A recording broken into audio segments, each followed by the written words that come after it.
Avalanche de buts, on en redemande. Malheureusement, la saison est terminée. Souvenez-vous, il y a 2 semaines, l'équipe de Bergerac recevait la réserve pro de l'AS Monaco. Score final, 4 buts partout. On était déjà gâtés. Et là encore, c'était un remake samedi, puisque l'équipe de Bergerac s'est imposée face à la réserve de l'Olympique de Marseille, 5-3. Apothéose pour cette fin de saison et cette 34e journée de championnat. Je vous propose tout de suite de regarder les images. Elles sont signées Jean-Claude Freis. Samedi soir au stade de Canréal avec la confrontation entre les locaux de Bergerac et l'Olympique de Marseille. L'Olympique de Marseille qui dès la 11e minute avec son équipe très juvénile ouvre la marque par l'intermédiaire de Robin qui vient ici fusiller le malheureux Cyril Hollode. Réaction immédiate des Bergeracois avec Thierry Roumazaï qui déborde, qui dépose la balle sur la tête de Jean-Michel Lavaux, mais parade réflexe exceptionnel du gardien de l'Olympique de Marseille. On va attendre la 30e minute pour voir ce petit chef-d'œuvre de Parel. Un ballon enveloppé le long du poteau, égalisation, ce sera le score à la mi-temps, 1 but partout. Guichetot est entré en jeu à la mi-temps et il va tout de suite se signaler sur ce centre de Thierry Roumazaï. Il reprend le ballon, mais le gardien olympien veille. Guichetot, récital, suite, il déborde, centre du pied gauche et ça sera le 3e but pour Donda, puisque le 2e, Jean-Michel Lavaux nous excusera, nous a échappé. 3-1 pour l'équipe de Bergerac.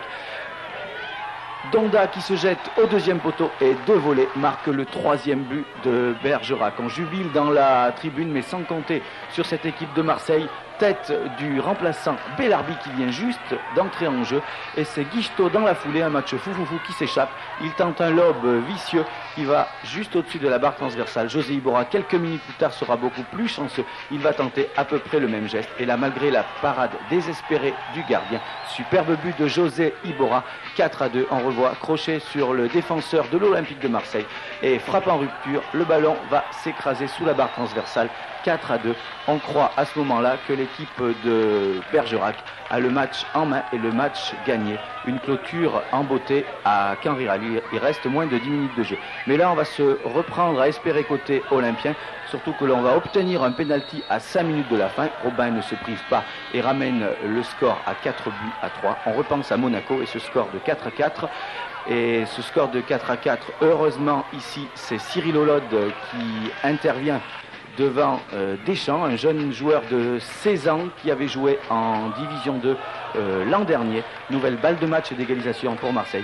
Mais en contre, à la dernière minute, superbe travail de Guichetot qui a vu en profondeur Jean-Claude Noyant, 2 buts en 2 matchs à la maison. Il évite le gardien et frappe dans le but vide, 5-3. Quelle clôture et quelle récompense pour les joueurs de Bergerac, pour un public qui n'avait pas boudé et qui était venu très nombreux malgré la concurrence de la finale du championnat de France de rugby.